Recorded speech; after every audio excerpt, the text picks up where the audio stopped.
तो प्रथम प्रश्न अच्छी पवन पवनर संधि विच्छेद कले कौन है पवनर संधि विच्छेद कले कौन आसो ऑप्शन देछि पवयुक्त अन्न ना पवयुक्त अन्न ना पयुक्त अन्न ना पुयुक्त अन्न तो पवन तो यह संधि रूपटा कौटा ठीक हम ना पयुक्त अन्न हूँ पवन। 2 नंबर प्रश्न अच्छी रूपर योग्य अनुरूप एटा क्यों समासर प्रश्न आटा क्यों प्रकार समास रूपर योग्य अनुरूप एटा कौ समास आसो देखु एठी आपण मानक देछि अव्ययभावी समास देछि बहुब्रीहि समास देछि द्वंद्व समास देछि और तत्पुरुष समास देछि। तो तत्पुरुष समास कौट होता है जो मन रखिए द्वितीय ठारू सप्तमी जाए विभक्ति लगी से जगह आपण मैंने कौन ना तत्पुरुष समास बोली चिन्हे। तो द्वंद्व समास कौन दीटा पद आपण मानकर विशेष होता विशेषण होता उभय पद आपण मानकर अ द्वारा संयोग हो दीटा पदर प्राधान्य थी हम आपण मानकर द्वंद्व समास। आ बहुब्रीहि समास तो समासर विग्रह वाक्यर अर्थ को न बुझी अन्य अर्थ को बुझेब से जानवे यहाँ हूँ बहुब्रीहि समास।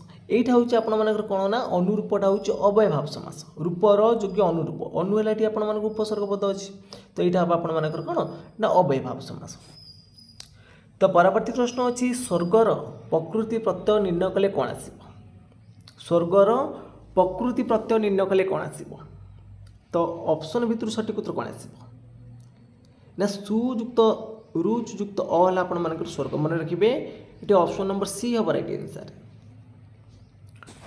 तो परवर्ती प्रश्न अच्छी खटुली खटयुक्त उली उली क्यों अर्थ होइछि खटुली खटयुक्त उली खटुलीटा खट ठारू क्षुद्र अच्छी ना कि ये आपण मानकर हम कौन क्षुद्र अर्थ हम। तो परवर्ती प्रश्न सेमती देखो आपण मानकर थी कौन ना घंटी घंटारू घंटी घंटीटा छोट तो यहाँ से भी आपण मानकर घंटी कुलेई ये सब जीव कौन ना क्षुद्र अर्थ। तो परवर्ती प्रश्न अच्छी अति लेंबू चिपुड़िले पिता तो यही रूढ़ीर अर्थ कौन आसो अति लेंबू चिपुड़िले पिता मीन्स कौन ना कौन सी अतिटा भल नुहे बी ऑप्शन राइट हम। तो परवर्ती प्रश्न अच्छी छोट सापर बड़ विष यार अर्थ कौन छोट सापर बड़ विष ये भी आपण मानकर गोटे रूढ़ीर प्रश्न माने क्षुद्र मध्य भयंकर था तो बी ऑप्शन टी राइट हम। तो 7 नंबर देछि वर्मर प्रतिशब्द अयन पंथा सरणी ना समस्त अर्थ ठीक अच्छे। तो वर्म अर्थ हूँ कौन ना आपण मानकर जो पथ बोली कहती तो अयन आसब पंथा आसब सरणी आसब तो ऑप्शन नंबर डी हम राइट आंसर। तो परवर्ती प्रश्न अच्छी 8 नंबर अग्रजर विपरीत आसब अनुज सी ऑप्शन राइट हम। तो परवर्ती प्रश्न देखिए आपण मानकर देखंतु अज्ञर विपरीत शब्द अज्ञर आसब कौन विज्ञ आसब डी ऑप्शन राइट हम। तो परवर्ती प्रश्न देछि हे परमेश्वर डैश तापर देछि जगत रे मंगल कर तो ये शून्य स्थान रे कौन बसिबो समास चिन्ह बसिबो ना पूर्णस्य चिन्ह बसिबो ना विस्मय सूचक चिन्ह बसिबो ना कमा बसिबो हे परमेश्वर डैश जगत रे मंगल कर तो ये कौन हम ना देखो हे परमेश्वर ये आपण मानकर विस्मय सूचक बसिबो जमी इंग्लिश में लिखती हे गॉड बा ओ गॉड तापर विस्मय सूचक चिन्ह रही भाई बस आपण मानकर कौन ना विस्मय सूचक चिन्ह। तो परवर्ती प्रश्न अच्छी ठीक बनानयुक्त शब्द टी बाछा कौटा आपण मानकर ये ठीक अच्छे द्रुतगामी सुदरूप कौटा ठीक हम द्रुतगामी सुदरूप देखो तो ये ऑप्शन नंबर आपण मानकर कौन हम डी हम राइट आंसर। तो परवर्ती प्रश्न देछि ठीक बनान शब्द टी बाछा अंत्येष्टि ऑप्शन बी आपण मानकर देछि अपदस्थ अपुत्रिक सर्वजनीन तो ये आप सर्वजनीन भूल अच्छी सार्वजनीन हवा कथा यहाँ भूल अच्छी अंत्येष्टि भी भूल अच्छी आपर अपदस्थ पदटा आपर ये ठीक अच्छे। तो परवर्ती प्रश्न अच्छी मधुपान करे जे एक पदरे प्रकाश कले कौन हम मधुपान करे जे एक पदरे प्रकाश कले कौन आसो ना मधुप हम डी ऑप्शन राइट हम। तो परवर्ती प्रश्न अच्छी योग्य अर्थ ज प्रत्ययुक्त शब्दटी है कौन ଯୋଗ୍ୟ ଅର୍ଥରେ ଜ ପ୍ରତ୍ୟୟ କେଉଁଠି ବ୍ୟବହାର କରାଯାଇଛି? 14 ନମ୍ବର ସଠିକ୍ ଉତ୍ତର କ'ଣ ଆସିବ? ତ 14 ନମ୍ବର ସଠିକ୍ ଉତ୍ତର କ'ଣ ହେବ ଆପଣମାନେ କମେଣ୍ଟ ବକ୍ସରେ ଜଣାଇବେ। ଅପସନ୍ରେ ଦେଇଛି ଦନ୍ତ୍ୟ ଦେଇଛି, ନବ୍ୟ ଦେଇଛି, ବଧ୍ୟ, ବନ୍ୟ। କେଉଁଟା ଆପଣମାନଙ୍କର ଯୋଗ୍ୟ ଅର୍ଥରେ ଜ ପ୍ରତ୍ୟୟ ଯୁକ୍ତ ହୋଇଛି? ତ ପରବର୍ତ୍ତୀ ପ୍ରଶ୍ନ ଦେଖିବା। ପରବର୍ତ୍ତୀ ପ୍ରଶ୍ନ ଦେଇଛି ଠିକ୍ ବାକ୍ୟଟି ବାଛ। ତ ଦାଣ୍ଡରେ ଗୋଟିଏ ଧଳା ବାଛୁରୀଟିଏ ଡେଇଁ ଡେଇଁ ଯାଉଛି। ଦେଖନ୍ତୁ ଏଠି ଯେଉଁ ଏ ଅପସନ୍ରେ ଦେଖନ୍ତୁ ଦାଣ୍ଡରେ ଗୋଟିଏ ଅଛି ପୁଣି ଧଳା ବାଛୁରୀଟିଏ, ତ ଏଇଠି ଆପଣମାନଙ୍କର ଭୁଲ ଅଛି। ଦାଣ୍ଡରେ ଗୋଟିଏ ଧଳା ବାଛୁରୀ ମାନେ ଏଇ ତ ବହୁ ବଚନ ହେଇଗଲା, ପୁଣି ଏଠି ଗୋଟିଏ ଅଛି, ଏଟା ବି ଆପଣମାନଙ୍କର ଭୁଲ ଅଛି। ଦାଣ୍ଡରେ ଗୋଟିଏ ଧଳା ବାଛୁରୀ ଡେଇଁ ଡେଇଁ ଯାଉଛି, ତ ଏଇଟା ଆପଣମାନଙ୍କର ଠିକ୍ ହେବ। ତାପରେ ଅପସନ୍ ଡିରେ ଦେଖନ୍ତୁ ଦାଣ୍ଡରେ ଗୋଟିଏ ଧଳା ବାଛୁରୀ ଗୁଡ଼ିକ, ଇଏ ବି ବହୁ ବଚନ ଅଛି, ଏଠି ସିଙ୍ଗୁଲାର ଅଛି, ଆପଣ ଏକ ବଚନ, ଏଟା ବି ଭୁଲ ହେବ। ତାହେଲେ ସି ଅପସନ୍ ରାଇଟ୍ ଅଛି। ତ ପରବର୍ତ୍ତୀ ପ୍ରଶ୍ନ ଅଛି ଗୋଡ଼ ଦେବା। ଏହି ରୂଢ଼ିର ଅର୍ଥ କ'ଣ ହେବ? ଗୋଡ଼ ଦେବା ଏହି ରୂଢ଼ିର ଅର୍ଥ କ'ଣ ଆସିବ? ମାନେ ପହଞ୍ଚିବା। ସି ଅପସନ୍ ରାଇଟ୍ ହେବ। ତ ପରବର୍ତ୍ତୀ ପ୍ରଶ୍ନ ଅଛି ପରୋପକାର। ପରୋପକାର, ତ ତାହାର ସନ୍ଧି ବିଚ୍ଛେଦ କଲେ କ'ଣ ଆସିବ?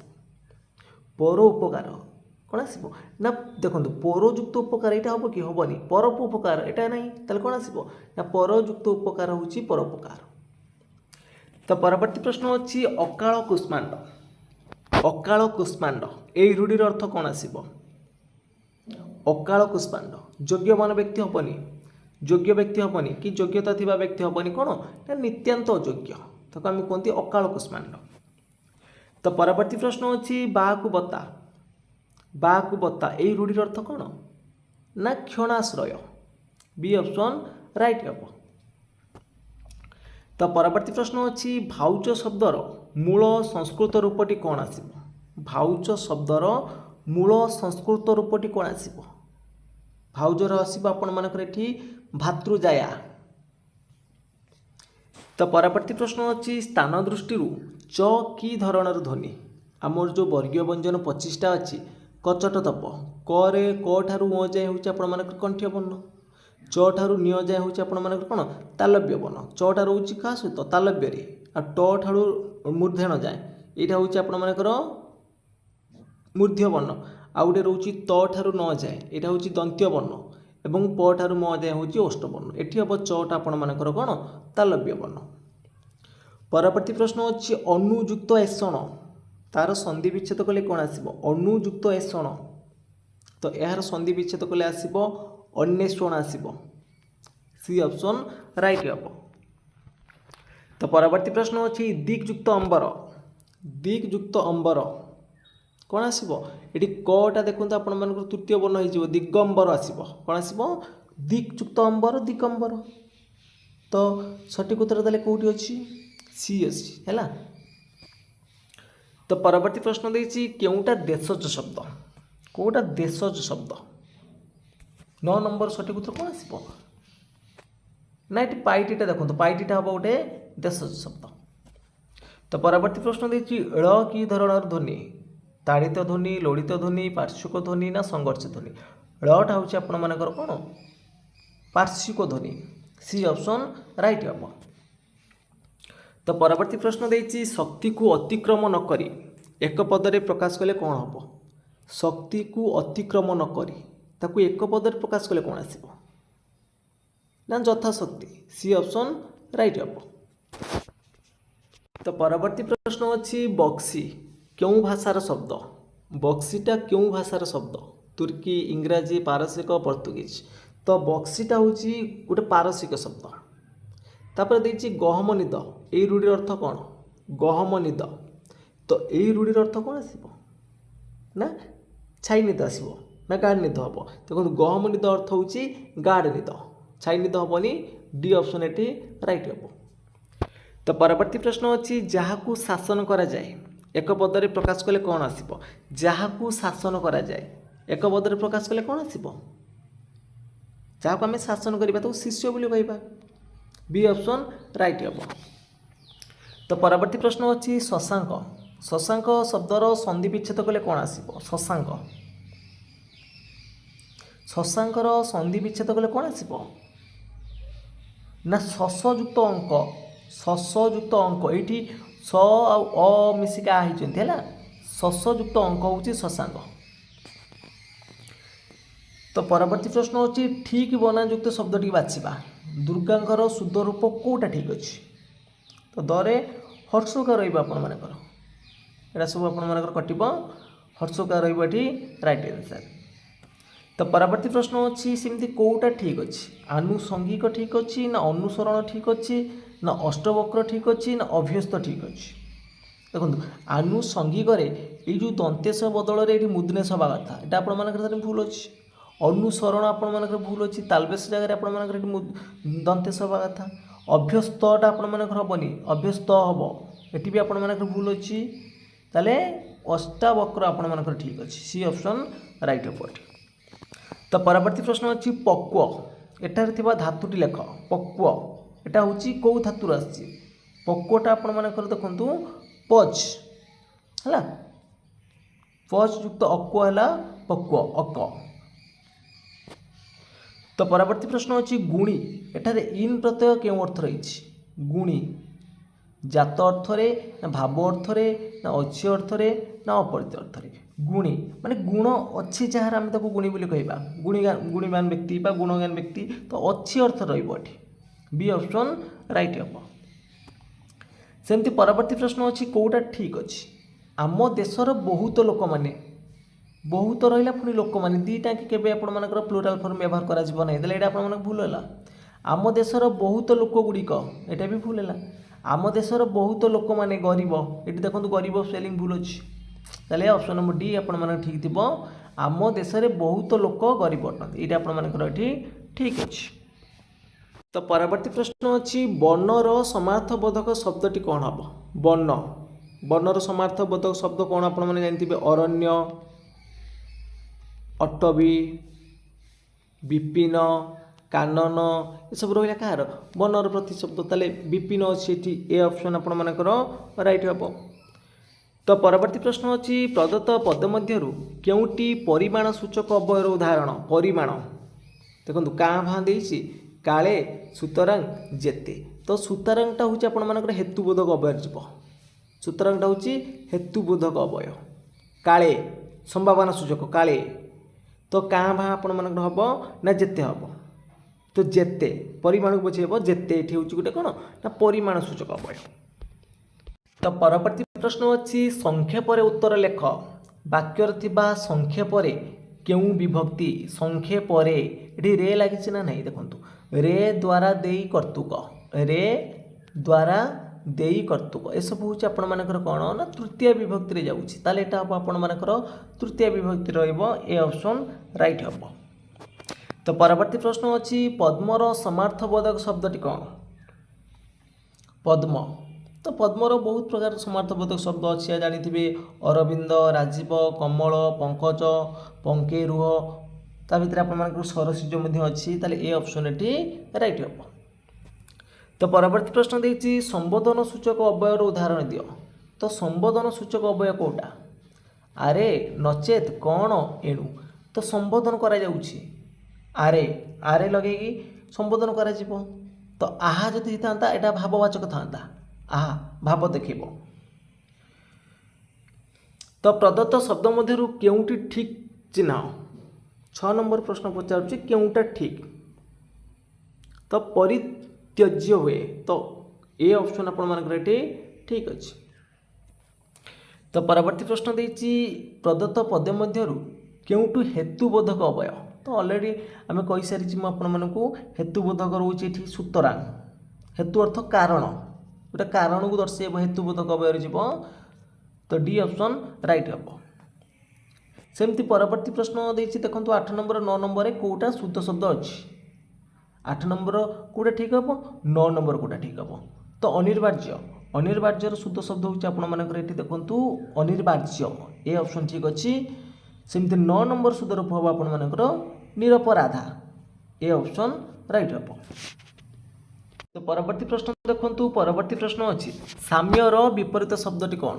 ସାମ୍ୟର ବିପରୀତ ଶବ୍ଦ, ଅସାମ୍ୟ ମାରିବେନି ଆପଣମାନଙ୍କର, ସମ୍ପୂର୍ଣ୍ଣ ଭାବରେ ଭୁଲ ରହିବ। କ'ଣ ହେବ? ସାମ୍ୟର ବୈଷମ୍ୟ, ବିଷମ ହେବନି, ତ तो सी ऑप्शन ये राइट हम सेमती नदीर समार्थबोधक शब्द देखो सरसिज हूँ पद्मर बसुमती तो रहा धरित्री धरिणी बसुता बसुमती ये तो रहा पृथ्वीर सलिल सरित सलिल अर्थ जानी सलिल अर्थ हूँ आप कौन ना नदी सी ऑप्शन सॉरी सलिल अर्थ हूँ जल अटी भूल हम तो यहाँ आपर हेनी तो सरित हम ये डी ऑप्शन राइट हम नदी हम ये राइट आंसर। तो परवर्ती प्रश्न देखा परवर्ती प्रश्न देती शुद्धसार विपरीत शब्द कौन हम शुद्धसार विपरीत कौन आसो ना दुर्दशा हो ए ऑप्शन राइट हम कुदशा मारे सुदशा दुर्दशा। तो पिला माने रचना लिखुंट वाक्य रचनाटा क्यों विभक्ति पिला माने रचना लिखुंट प्रथमा सप्तमी षष्ठी द्वितीया तो रचनाटी ये कौन पिला माने कौन लिखुंट कौन लगे प्रश्न कले आम पाइले कौन रचना लिखुंट तो कौन लगे प्रश्न कले आम जोटा पाइबा सेटा हूँ कर्म तो कर्तार प्रथम विभक्ति हुए और कर्म द्वितीय विभक्ति हुए कर्मणि द्वितीय ताले हम आपर द्वितीय विभक्ति डी ऑप्शन राइट हम। तो परवर्ती प्रश्न होची रामंक द्वारा रावण निहत हेले वाक्यर थिबा रावण क्यों विभक्ति रामंक द्वारा द्वाराटा हूँ आपर तृतीय विभक्ति किंतु रावण निहत हेले देखो रावण ये कौ विभक्ति आसब रामंक द्वारा रावण निहत हेले किए निहत हेले रावण किए लगे प्रश्न कले कर्ता पाइबा ताले हम प्रथमा विभक्ति। तो परवर्ती प्रश्न देखंतु परवर्ती प्रश्न अच्छी केउटा ठीक अच्छी विश्वस्तर शुद्ध रूप कौटा ठीक अच्छी ये आपण मानकर ऑप्शन नंबर बी आसब।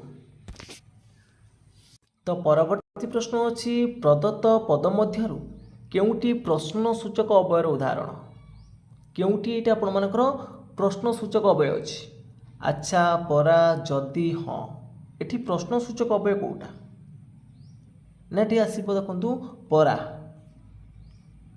तो से परा आसी किए आसते माने ये परा लगे आसीजे आप प्रश्न पचार।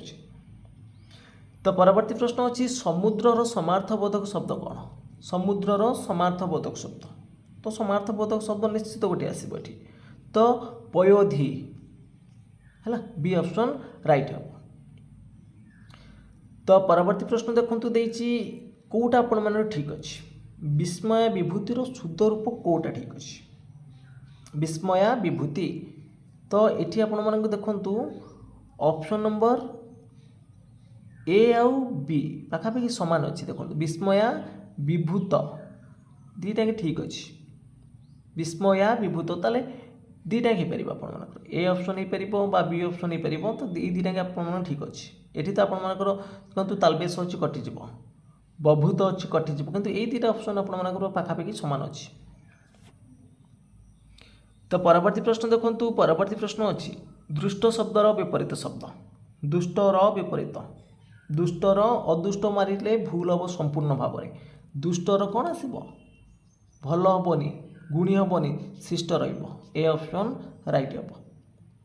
तो परवर्ती प्रश्न अच्छी पर्वतर समार्थबोधक शब्दटी कौन कुधर कासर उत्पल अवनी तो पर्वत पर्वत हूँ कुधर ए ऑप्शन राइट हम सेमती अचल शैल नग ये सब रही पर्वत प्रतिशब्द सेमती देखिए देखो प्रदत्त पद मध्य विस्सार्थक अवय कौटा विस्सार्थक माने कौन बारंबार जोटा देखु तो बारंबार पुनः पुनः मुहुर मुहुर घन घन ये सब हूँ विस्सार्थक अवय ये बारंबार अच्छी बार युक्त बार हूँ बारंबार ताले जुग्म पद दुटा रही हम आपर विस्सार्थक।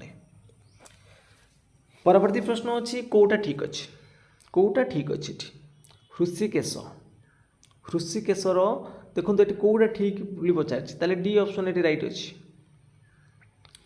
सेमती देती जातर विपरीत शब्द जातर विपरीत कौन आसब जातर विपरीत आसब मृत वृक्षर समार्थबोधक शब्द कौन हम परवर्ती प्रश्न अच्छी वृक्षर समार्थबोधक शब्द कौन आसब वृक्ष बिटपी आसब है तो कन्फ्यूजन हे नहीं अटबी आ बिटपी मध्य अटबी अर्थ अरण्य बिटपी अर्थ है वृक्ष। तो परवर्ती प्रश्न अच्छी घरे घरे पूजा चली वाक्य घरे घरे क्यों विभक्ति घरे घरे स्थाने स्थाने ये सब हूँ आपण मानकर कौन ना सप्तमी विभक्ति गोटे स्थान को बुझेब तो यहाँ हम आपर कौन सप्तमी विभक्ति स्थानाधिकरण सप्तमी कालाधिकरण सप्तमी आउ गोटे रोचे आपर विषयाधिकरण सप्तमी। तो परवर्ती प्रश्न देजी केउटी निश्चयार्थक अवय उदाहरण केउटी निश्चयार्थक अवयर उदाहरण काले अवश्य बेस फरफर। तो फरफर होची आपण मानकर धनात्मक एटा आपण मन कटिला अवश्य अवश्यटा होची आपण मानकर कोन ना निश्चय हैला अवश्य से आसीबे निश्चय में भी काले काले होची आपण मानकर कोन गोटे संभावना रहिला काले से आसी पारंती हैला। तो परवर्ती प्रश्न होची गुणर विपरीत गुण गुणर विपरीत शब्द होची दोष। तो परवर्ती प्रश्न अच्छी समयर गति अप्रतिहत वाक्य थिबा समयर केउ विभक्ति समयर र लगिला देखो जोटी र लगी सेटा हम आपण मानकर कौन षष्ठी विभक्ति डी ऑप्शन राइट हम। तो परवर्ती प्रश्न देछि से गछरु देखुछि ये रु लगी रुटा केउ विभक्ति देखो टी कु रिंग कु रु रे रु रे रु है आपण मानकर पंचमी है अपादान कारक पंचमी विभक्त हम जो अलग हम। तो सी ऑप्शन ये राइट हम। परवर्ती प्रश्न अच्छी प्रदत्त शब्द मध्य केउटा ठीक चिन्ह कौटा ये आपण मानकर शुद्ध रूप ठीक अच्छी। तो ऑप्शन नंबर डी देखंतु ये आपण मानकर ठीक अच्छी। तो नेक्स्ट क्वेश्चन देछि घुसुरी को पाचिला कदली यही लोकवाणी अर्थ हम कौन घुसुरी को पाचिला कदली यही लोकवाणी अर्थ कौन हम ना इतर व्यक्ति उन्नति परिचर्य मन रखिए यहाँ हम सी ऑप्शन राइट हम इतर व्यक्ति उन्नति परिचर्य। तो परवर्ती प्रश्न देछि कंठीरवर प्रतिशब्द हाथी घोड़ा पक्षी सिंह कंठीरव तो यहाँ हूँ आपर कहार ना सिंहर प्रतिशब्द। तो परवर्ती प्रश्न अच्छी अक्षांशर विपरीत शब्द कौन हम अक्षांशर द्राघिमा सी ऑप्शन राइट हम। तो परवर्ती प्रश्न अच्छी अगर विपरीत कौन हम देखो ये आग भाविकी पछ मारिदेवेनि भूल हम अगर हम कौन ना पश्चात डी ऑप्शन राइट हम। तो परवर्ती प्रश्न अच्छी ताकू बुझाइले डैश किंतु से बुझिला नहीं उपयुक्त चिन्ह व्यवहार करंतु ताकू बुझाइले ये देखो कौन बसब डैश बसब ना पूर्णछेद बसब ना कमा बसब ना सेमिकोलन बसब ताकू बुझाइली कमा है किंतु से बुझिला नहीं अल्प विराम आवश्यक जो आप अल्प विराम आवश्यक अच्छी तो सही कौन व्यवहार कर कमार व्यवहार कर तो बी ऑप्शन राइट हम। तो परवर्ती प्रश्न अच्छी फूलर समार्थबोधक शब्द कौटा हम देखो अट बी अर्थ हूँ अरण्य कुधर अर्थ है पर्वत आउ बाकी दुटा रहा प्रसन्न आउ क्षणता। तो या भितर आपर सठिक उत्तर कौन आसब फूलर विपरीत शब्द हूँ आपर पुष्प सुमन कुसुम प्रसन्न ताले सी ऑप्शन ये राइट हो। तो परवर्ती प्रश्न अच्छी जटारू बाबाजी जनागला ये रू लगी ना तो आम डिस्कसन करके रूटा हूँ आपर पंचम विभक्ति। तो परवर्ती प्रश्न देछि केउटा ठीक अच्छी सम्माननीयर शुद्ध रूप कौटा ठीक हम ये सम्माननीय तो शुद्ध रूप कौटा ठीक हम। तो ये देखो आप सठिक उत्तर आसब ऑप्शन नंबर बी आसब। तो नेक्स्ट क्वेश्चन देछि प्रदत्त पद मध्य केउटी संयोजक अवयर उदाहरण कौटा संयोजक अवय माने दुटा वाक्य संयोग करूथबो बी अथज एणु ओह। तो या भितर संयोजक अवय कौटा अथज हूँ आपर बीजोजक एणु आसबनी यहाँ हूँ हेतुबोधक रोह हेनी तो बी आसब तो सी आसिले भी मुझे ताने ये बी दुटा वाक्य संयोग करुच्ची आपर संयोजक। अधमर विपरीत आसब ये उत्तम बी ऑप्शन राइट हम। तो परवर्ती प्रश्न अच्छी गाईर समार्थबोधक शब्दटी कौन गाईर समार्थबोधक शब्दटी कौन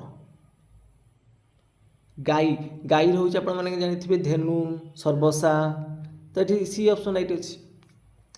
तो परवर्ती प्रश्न अच्छी रामर घर ये रामर क्यों विभक्ति रामर रही षष्ठी विभक्ति। परवर्ती प्रश्न अच्छी क्योंटा ठीक अच्छी सधर्मिणी शुद्ध रूप कौटा ठीक हम सहधर्मी हेनी सधर्मिणी हम है धर्मिणी ए ऑप्शन राइट हम। सेमती परवर्ती प्रश्न अच्छी कौटा ठीक अच्छी सर्ववादी सम्मत कौटा ठीक रही 9 नंबर तो सी ऑप्शन राइट हम ये। तो परवर्ती प्रश्न अच्छी घोड़ार समार्थबोधक शब्दटी कौन घोड़ार समार्थबोधक शब्दटी तुरग तुरंग तुरंगम ये सब हय बाजे घोटक ये सब घोड़ार प्रतिशब्द ताले तुरग अच्छी ए ऑप्शन राइट अच्छी। तो परवर्ती प्रश्न देती प्रदत्त मध्यरु केउटी साम्यबोधक अवयर उदाहरण केउटी साम्यबोधक अवयर जीव साम्यबोधक सहसा जेपरी ओ मध्य तो साम्यबोधक आसबठी जेपरी। तो परवर्ती प्रश्न अच्छी हेतुबोधक अवय कौटा हेतु तो हेतु अर्थ हूँ कारण देखेब गोटे देखु आरेटा हूँ संबोधन सूचक तेणु रहा आपण मानकर कौन ये तेणु गोटे कारण को बुझाऊँ। तो आवाहनर विपरीत शब्द आवाहनर विपरीत शब्द आसब कौन विसर्जन सी ऑप्शन राइट हम। तो परवर्ती प्रश्न अच्छी अनुग्रहर विपरीत शब्द अनुग्रह देखो ये मैक्सिमम पिला कन्फ्यूजन विग्रह और निग्रह अनुग्रह तो निग्रह कले संपूर्ण भाव में आपण मानकर कौन ठीक हम किंतु जब विग्रह करेंगे तो भूल हो अनुग्रह निग्रह विग्रह हेनी निग्रह हम ये राइट आंसर।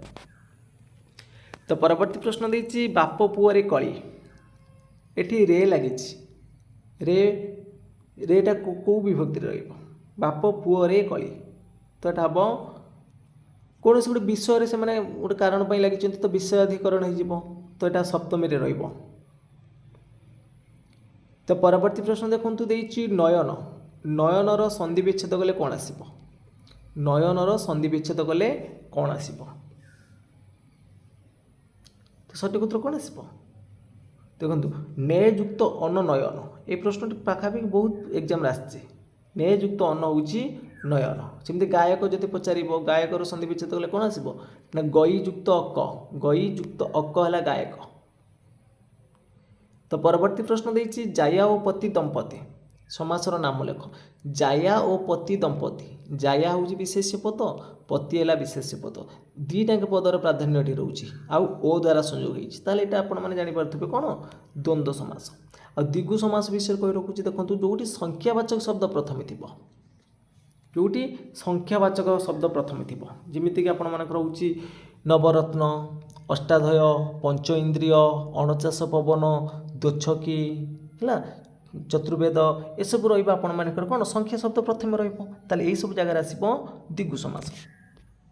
तो परवर्ती प्रश्न देती बद्ध शब्दटीर प्रकृति प्रत्यय निर्णय कर बद्ध शब्दर प्रकृति प्रत्यय निर्णय कले कौन आसब यहाँ हूँ आपर देखु हन धातुर आसी हन युक्त अ बद्ध तो बी ऑप्शन राइट हम। तो परवर्ती प्रश्न देती मूल युक्त या मूलिया एथिरे या प्रत्ययटी क्यों अर्थर होइछि मूल युक्त या मूलिया या कौन निवास अर्थरे ना अच्छी अर्थरे ना व्यवसाय अर्थरे ना क्षुद्र अर्थरे तो मूल युक्त या मूलिया एठी जे मूल लगुच माने तार व्यवसाय अर्थरे रही बी ऑप्शन राइट हम। तो परवर्ती प्रश्न अच्छी अंटी छुरी तंटी काटे अंटी छुरी तंटी काटे तो यही रूढ़िर अर्थ कौन आसब माने निज लोक शत्रुता आचरण करवा अंटी छुरी तंटी काटे अर्थ कौन ना निज लोक शत्रुता आचरण करवा ए ऑप्शन राइट हम। तो परवर्ती प्रश्न अच्छी स्वकीय शब्दर विपरीत शब्द कौन आसब स्वकीय तो तार विपरीत शब्द आसब एठी कौन ना परकीय तो बाकी ऑप्शन गोटे कटिज तो बी ऑप्शन राइट हम। धिक शब्द जोगे क्यों विभक्त होता है धिक शब्द जोगे क्यों विभक्त होता है माने चोर को धिक तो धिक शब्द जोगे हूँ आप कौन द्वितीय विभक्ति होता है। तो परवर्ती प्रश्न देती पवन अति धीरे बहुची रेखांकित पदटी क्यों धरणर विशेषण पवन अति धीरे बहुची ଏଠି ବହୁଚିଟା ହେଉଛି ଆପଣମାନଙ୍କର କ'ଣ ନା କ୍ରିୟା ନା ପବନ କିପରି ବହୁଛି ନା ଅତି ଧୀରେ ବହୁଛି। ଏଠି ଧୀରେ ବହିବାଟା ବି ଧୀରେଟା ହେଉଛି କାହାକୁ ବିଶେଷିତ କରୁଛି କ୍ରିୟାକୁ ବିଶେଷିତ କରୁଛି। ତାହେଲେ ଏଇଟା ହେବ ଆପଣମାନଙ୍କର ଗୋଟେ ବିଶେଷଣ ପଦ। ପୁଣି ଧୀରେ ମାନେ କେତେ ନା ଅତି ଧୀରେ ଇଏ ବି ହେଉଛି ଆପଣମାନଙ୍କର ଗୋଟେ ବିଶେଷଣ ପଦ। ତାହେଲେ ଏଇଟା ହେବ କ'ଣ ନା କ୍ରିୟା ବିଶେଷଣର ବିଶେଷଣ। ଏଇଟା ହେଲା ବହୁଛି ହେଲା କ୍ରିୟା ଇଏ ହେଲା ଗୋଟେ ବିଶେଷଣ ପଦ ଇଏ ହେଲା ଗୋଟେ ବିଶେଷଣ ପଦ। ତାହେଲେ ଏଇଟା ହେବ ଆପଣମାନଙ୍କର କ୍ରିୟା ବିଶେଷଣର ବିଶେଷଣ। ତ ଡି ଅପସନ୍ ଯେଉଁମାନେ ଚୁଜ୍ କରିଛନ୍ତି ଠିକ୍ ଅଛି ସେମାନଙ୍କର। ତ ପରବର୍ତ୍ତୀ ପ୍ରଶ୍ନ ଅଛି ତୋଷ ଶବ୍ଦର ବିପରୀତ ଶବ୍ଦ କ'ଣ? ତୋଷର ବିପରୀତ ତୋଷର ହେଉଛି ରୋଷ। ସି ଅପସନ୍ ରାଇଟ୍ ହେବ। ତ ପରବର୍ତ୍ତୀ ପ୍ରଶ୍ନ ଅଛି ପିଲାମାନେ ଆସୁଥିଲେ ବାକ୍ୟରେ ଥିବା ପିଲାମାନେ କେଉଁ ବିଭକ୍ତି? ପିଲାମାନେ ଆସୁଥିଲେ କେଉଁମାନେ ଆସୁଥିଲେ କିଏ ଆସୁଥିଲା ପିଲାମାନେ ଆସୁଥିଲେ। ତ ଏଠି କର୍ତ୍ତା ମାନେ ପ୍ରଥମା ବିଭକ୍ତି ହେବ। ତ ପରବର୍ତ୍ତୀ ପ୍ରଶ୍ନ ଅଛି କଟକ ଏକ ପୁରାତନ ସହର ରେଖାଙ୍କିତ ପଦଟି କେଉଁ ଧରଣର ବିଶେଷ୍ୟ? ଦେଖନ୍ତୁ କଟକଟା ଗୋଟେ ନାମକୁ ବୁଝେଇଲା ତାହେଲେ ଏଇଟା ହେବ ଆପଣମାନଙ୍କର ନାମବାଚକ ହେବ ବା ବ୍ୟକ୍ତିବାଚକ ହେବ ବା ଆପଣମାନଙ୍କର ସଂଜ୍ଞାବାଚକ ହେବ। ତ ବିଶେଷ୍ୟ ପଦ କ'ଣ ନା ବିଶେଷ୍ୟ ପଦ ହେଉଛି ଯେକୌଣସି ଗୋଟେ ନାମକୁ ବୁଝେଇବ। ଏଇଟା ହେଉଛି ଆପଣମାନଙ୍କର ବ୍ୟକ୍ତିବାଚକ ବିଶେଷ। ତ ପରବର୍ତ୍ତୀ ପ୍ରଶ୍ନ ଅଛି ନଦୀର ଜଳ ମଧୁର ର ଲାଗିଛି ର ହେଉଛି ଆପଣମାନଙ୍କର ଷଷ୍ଠୀ ବିଭକ୍ତି ପଦ। ତାହେଲେ ବି ଅପସନ୍ ରାଇଟ୍ ହେବ। ତ ଶୁଦ୍ଧ ଶବ୍ଦଟି ବାଛ ତ ହୃଷିକେଶ ଅଲରେଡ଼ି ଆମେ ପ୍ରଶ୍ନ କରିଥିଲେ ତ ସଠିକ୍ ଉତ୍ତର କ'ଣ ଆସିବ ତାହେଲେ ଏଠି ବି ହେବ ରାଇଟ୍ ଆନ୍ସର୍। ତ ପରବର୍ତ୍ତୀ ପ୍ରଶ୍ନ ଦେଇଛି ମନୁଷ୍ୟ ମମତାର ଦାସ ଏଠି ମମତାର ଦାସ ତାହେଲେ ଏଠି ଆପଣମାନେ କେଉଁ ବିଶେଷ୍ୟ ପଦ ଭାବୁଛନ୍ତି? ଦେଖନ୍ତୁ ନାମବାଚକ ଗୁଣବାଚକ କ୍ରିୟାବାଚକ ନା ଜାତିବାଚକ। ମନୁଷ୍ୟ ମମତାର ଦାସ ମମତା ଗୋଟେ ନାମକୁ ବୁଝେଇକି ମାରିବେନି ଯେ ଏଟା ନାମବାଚକ ଏଟା ସମ୍ପୂର୍ଣ୍ଣ ଭାବେ ଭୁଲ ହେବ। ତ ମମତା ଏଠି ଗୋଟେ ଗୁଣ ସ୍ନେହ ମମତା କଥା ବୁଝେଇଛି ତାହେଲେ ଏଠି ଗୁଣବାଚକ ବିଶେଷ ହେବ। ସି ଅପସନ୍ ରାଇଟ୍ ହେବ। ତ ଫ୍ରେଣ୍ଡସ୍ ଆଜିର କ୍ଲାସ୍ଟି ଏଠି ସରିଯାଇଛି। ଯଦି ଆପଣମାନଙ୍କୁ ଏହି କ୍ଲାସ୍ଟି ଭଲ ଲାଗିଥିବ ନିଶ୍ଚିତ ଭାବରେ ଲାଇକ୍ କରିବେ କମେଣ୍ଟ କରିବେ ତା ସହିତ ସେୟାର ମଧ୍ୟ କରିନେବେ ଏବଂ ଯେଉଁମାନେ କି ଚ୍ୟାନେଲକୁ ପ୍ରଥମ ଥର ପାଇଁ ଭିଜିଟ୍ କରୁଥିବେ ଚ୍ୟାନେଲକୁ ସବସ୍କ୍ରାଇବ୍ କରି ରଖିବେ। ତ ଫ୍ରେଣ୍ଡସ୍ ଆଜି ପାଇଁ ଏତିକି। ଜୟ ଜଗନ୍ନାଥ ଜୟ ହିନ୍ଦ।